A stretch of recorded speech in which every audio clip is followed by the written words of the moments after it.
Hi friends, అందరు బాగున్నారా? నేను బాగున్నాను. ఈరోజు నేను డెబోరా కిచెన్లో రాజ్మా మునక్కాయల కర్రీ చేస్తున్నా. చాలా బాగుంటుంది, సూపర్గా ఉంటుంది. కొంచెం వీడియోలు కొంచెం లేట్ అవుతుంది, నాకు కొంచెం టైం లేక వీడియోస్ పెడతలేను. ఇప్పుడు మంచి మంచి వీడియోలతో మీ ముందుకు వస్తాను. నేను మానిటైజర్ కూడా చాలా దగ్గరలో ఉన్నా. అసలు మానిటైజర్ కూడా ఇప్పుడు ఈ 2-3 రోజులలో మానిటైజర్ కూడా ఉంది, అయిపోయేది. ఇప్పుడైతే నేను బాండిల్ పెట్టుకొని మట్టి కుండ పెట్టి అందులో నూనె పోసి పెట్టుకున్నా. ఇప్పుడైతే ఇందులో అయితే మనం ఏంటంటే ఉల్లిగడ్డ వేసుకుందాం. ఉల్లిగడ్డ వేసేసి ఎంచుకోవాలి. పెద్దవి 2 మంచి ఉల్లిగడ్డలు కట్ చేసి పెట్టుకుని వేసిన. ఇవైతే రాజ్మా నేను నైట్ అంతా నానబెట్టుకున్నాను అనమాట. నైట్ నానబెట్టేసి పొద్దుటి వరకు ఇట్లా అయిపోయినాయి. మంచిగా కడిగి శుభ్రంగా ఇట్లా పెట్టుకున్నా. ఇవి హెల్త్కి చాలా మంచివి. రాజ్మా తినాలి, చాలా మంచివి. నా వీడియో చాలామంది చూస్తుండ్రు కానీ లైక్ అనేది కొడతలేరు. నేను పెద్ద వీడియోలు చేస్తలేను, కొంచెం టైం ఉండలేదని చేస్తలేను. ఇవి ఇప్పుడు మీకు ఒక మంచి ఫోన్ అన్నా కెమెరా అన్నా మంచిది కొనుక్కొని మీకు మంచి వీడియోలతో మీ ముందుకు రావాలని నా ఆశ. ఇప్పుడు నేను ఫోన్ కొనుక్కోవాలి. ఇంకా ఈ ఫోన్ కూడా కొంచెం నాకు క్వాలిటీగా వస్తలేదు. మంచి క్వాలిటీగా మంచి ఫోన్ కొనుక్కోవాలని నేను చూస్తున్నాను. కొంచెం వీడియోలు కొంచెం మంచిగా వస్తలేవు, ఏమనుకోకండి, కొంచెం భరించండి. ఇప్పుడు ఈ నెల లోపల మంచి మంచి వీడియోలతో మేము ముందుకు వస్తాను. ఓకేనా ఫ్రెండ్స్? నా వీడియో మాత్రం లాస్ట్ వరకు చూసి ఒక లైక్ అయితే కంపల్సరీ లైక్ ఇవ్వండి. ఎలా ఉందో మీరు నా వీడియోస్ ఎలా ఉన్నాయో కామెంట్ కూడా చేయండి. కొంచెం అయితే అల్లం వెల్లిగడ్డ వేస్తున్నా. కొంచెం అల్లం వెల్లిగడ్డ వేసేసుకొని కొద్దిగంత పసుపు వేస్తున్నా. అల్లం వెల్లిగడ్డ పచ్చివాసన పోయేంత వరకు ఇట్లా మనము మంచిగా కలుపుకోవాలి. ఇప్పుడైతే రాజ్మా వేస్తున్నా.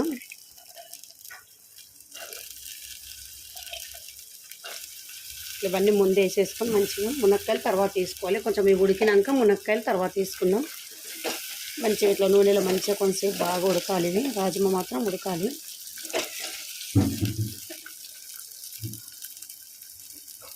ఫ్రెండ్స్, ఇప్పుడైతే ఇవి మొత్తం నూనెలో ఇట్లా మంచిగా ఉడుకుతున్నాయి. మనం ఇట్లా ఉప్పు కారం 1 చెంచా కారం వేస్తున్నాం. రుచికి తగ్గినంత ఉప్పు వేసుకోవాలి. తర్వాత టమాటాలు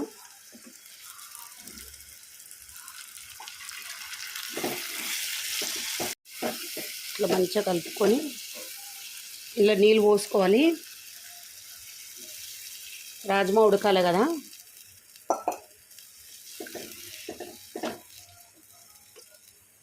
ఇవి కొంచెం ఉడకాలి. ఒక 10 నిమిషాలంతా ఉడకబెట్టుకుందాం. మూత పెట్టేసిన. ఫ్రెండ్స్, ఇప్పుడైతే మూత తీద్దాం. మంచిగా ఉడుకుతున్నాయి. రాజ్మా అయితే మంచిగా ఉడుకుతుంది. ఇప్పుడు ఇంట్లో మనం మునక్కాయలు వేసుకుందాం.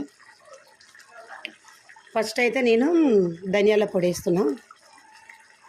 ధనియాల పొడి వేసేసి ఇట్లా కలిపేసుకోవాలి. తర్వాత మునక్కాయలు వేసేసి మంచిగా ఇంకొక 10 నిమిషాలు ఉడికించుకుంటే కమ్మగా వాసన వస్తుంది. మూత పెట్టేసుకుందాం. ఫ్రెండ్స్, ఇప్పుడైతే మూత తీస్తున్నాం. మునక్కాయలు అంత బాగా ఉడికిపోయినాయి చూడండి. రాజ్మా కూడా మంచిగా ఉడికింది. ఈ మునక్కాయలు కూడా బాగా ఉడికిపోయినాయి. మంచి వాసన వస్తుంది. ధనియాల పొడి అది వేసినాం కదా, బాగా వస్తుంది. ఇప్పుడు ఇందులో కొత్తిమీర చల్లుకుందాం. స్టవ్ కూడా బంద్ చేసేస్తున్నాం. స్టవ్ బంద్ చేసినా కూడా అది ఎట్లా ఉడుకుతుంది, కొత్త ఉడుకుతుంది కానీ. కొత్తిమీర వేసేసుకున్నాం. ఇంతేనండి, సింపుల్గా మునక్కాయ కానీ దోసకాయ కానీ మనం ఏమైనా చేసుకోవచ్చు. రాజ్మా చాలా బాగుంటుంది. ఇది అన్నంలోకైనా చపాతీలోకైనా తినవచ్చు, చాలా బాగుంటుంది. పూరిలో కూడా మంచిగా ఉంటుంది. ఇంతే ఫ్రెండ్స్, నేను చేసిన కర్రీ. స్టవ్ బంద్ చేసినా కూడా చూడండి ఎట్లా కొత్త ఉడుకుతుంది. అది ఇంకైతే కొత్తిమీర వేసుకుందాం. ఇంతే. ఈ వీడియో ఇట్లా మీకు నచ్చినట్టయితే లైక్ చేయండి, షేర్ చేయండి, సబ్స్క్రైబ్ చేయండి. నా వీడియో లాస్ట్ వరకు చూసి లైక్ కొట్టండి. ఓకేనా? Okay friends.